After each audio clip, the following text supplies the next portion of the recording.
This is a good one. I'm going to show you how to do it. I'm going to show you how to sell your house yourself in this market. I'm going to do it while multitasking. I got to get some of this purple dead nettle out of my front yard before we do our first mow. Shout out to Leaf and Bean Farm who popped up on my FYP yesterday and taught me all about it.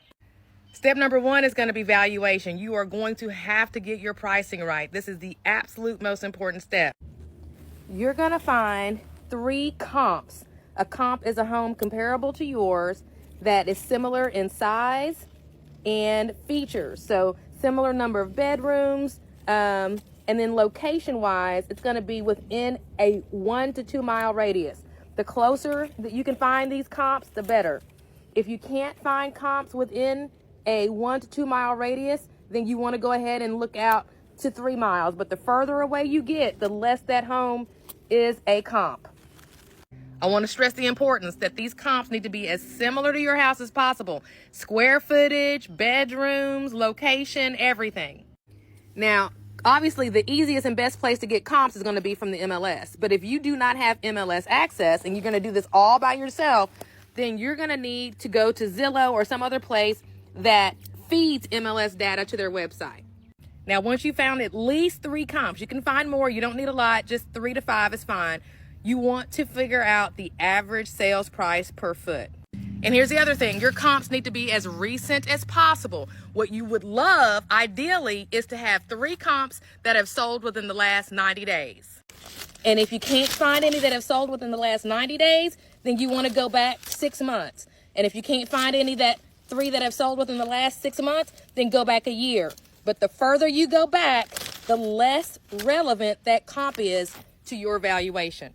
And there is always a brand spanking new agent who would absolutely love to provide you with this information in hopes that maybe you would give them the opportunity to list. Not all properties sell in the MLS. Some of them just sell hand to hand, and the only place that information is recorded is the tax record. So if that's you and you can't find comps or you don't want to use somebody to help you find comps, then let me know in the comments and I'll do a video showing you how to get that information out of the tax record. Now that all that's out the way, it's time to determine your sales price. So you take your square footage and the average sales price per foot and you multiply them together. Now I know you're going to think that your property is better because you got a brand new faucet the other day and a new sink and you're on the corner lot and you've got a this and you've got a that. But you're going to let all of that go. Okay, because a part of selling your house is removing the emotion. So don't do all of that just yet. Just multiply your square footage by the average sales price of the comps that you found and come up with the number. Next, you want to adjust that price based on your property's condition. Now, this is where you get to do a little playing, okay? If you've done a lot of upgrades and you've got all your receipts and it was done good, then yes, buyers are going to appreciate that and you can reflect that in the price. Or if you haven't been keeping up with the property and it's got a lot of deferred maintenance and there's a lot of work and you don't want to deal with any repairs and fixing up anything, then you're going to make that appropriate adjustment on your price to the other side. You get what I'm saying? Now, if you're in a hot market and people are beating the door down to get in your neighborhood, I don't care if your house looks like it needs to be torn down, okay? Add 10% to that number that you just came up with. The market will tell you whether or not you are right or wrong, and they will let you know within the first 30 days if you put the property on the market. Now, if you want to get this right the first time, then you're going to have to schedule a couple of property previews. Find some properties that are on the market, see what other buyers are going to see, and go see those properties and get real honest with yourself about how your property stacks up against those. Next, you need some professional real estate pictures. So you're going to go to Google and you're going to search up real estate photographer near me, and you're going to get a real estate photographer to come out and take pictures of your house. If you've got land, you're going to get a drone photographer, spend a little extra, and have them come out and do some drone photos of your acreage. You want a good 20 or so photos of your property, and you want it to show the truth about your property, the highlights and the lowlights. Because if you're doing this by yourself, you don't have that intermediary to be able to do that pre-explanation on why things are the way they are. So you let the pictures tell the truth, and then you're about to put it in the MLS. You absolutely have to get your property listed in the MLS if you want to get highest and best for it. And if you don't want to pay a traditional agent, you're going to have to go with one of those flat fee brokerages. The main thing is you need those 20 pictures in the MLS. Now, when they list this property in the MLS, they're going to put a property description in there and some other details that the public will see. And that's going to be syndicated across all of the websites, Redfin, Zillow, Realtor.com, and everything. So you want to make sure you get that description right. And if it were me, I wouldn't want to be bothered with a whole bunch of showings. I would instruct that flat fee agent to put my property activated on a Monday morning, send me verification of it by noon that it's in the MLS. That way you know it's going to syndicate in the next 24 hours over to Zillow and Redfin and Realtor.com and everybody. I'd also make sure that property description included first showings at open house this weekend. And you remember that sweet agent, that brand new agent that gave you that MLS data?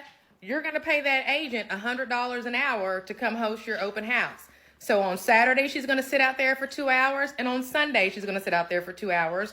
And you're going to be out $400. And it's going to be worth every bit of it because you're going to hand over the keys to your home to somebody who you know is going to make sure that everything is taken care of. That agent's going to be able to get some leads, right? She didn't get the listing, but at least she's getting an opportunity to get some experience and host an open house and have an open house sign-in sheet where she can get some leads. Now, you're going to get multiple offers that weekend, okay? Now, what your goal is to get 3. You want your offer that you're going to end up getting in contract with on Monday. You want that backup offer, and you want to back up to a backup.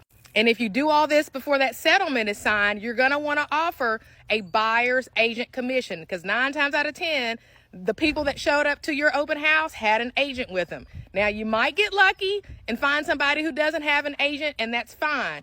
But at the end of the day, this is where it's getting ready to get real because this is where the negotiations are going to either make or break the deal.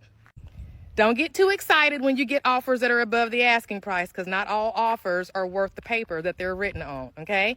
This is where a real good agent does come into play because an agent's going to be able to scrutinize this offer to make sure that we're dealing with somebody who actually can get to the closing table. Which is where a good buyer's agent comes into play because typically a good buyer's agent is not out showing property to somebody who can't get to the closing table.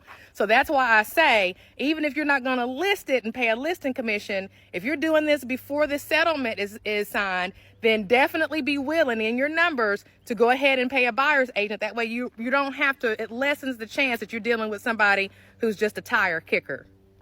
Now, all of that was all the easy stuff. The hard part is the negotiations and keeping the deal together. A lot of time, listing agents, they keep their sellers away from all of the stuff that's going on behind the scenes. And there sometimes is a lot, okay?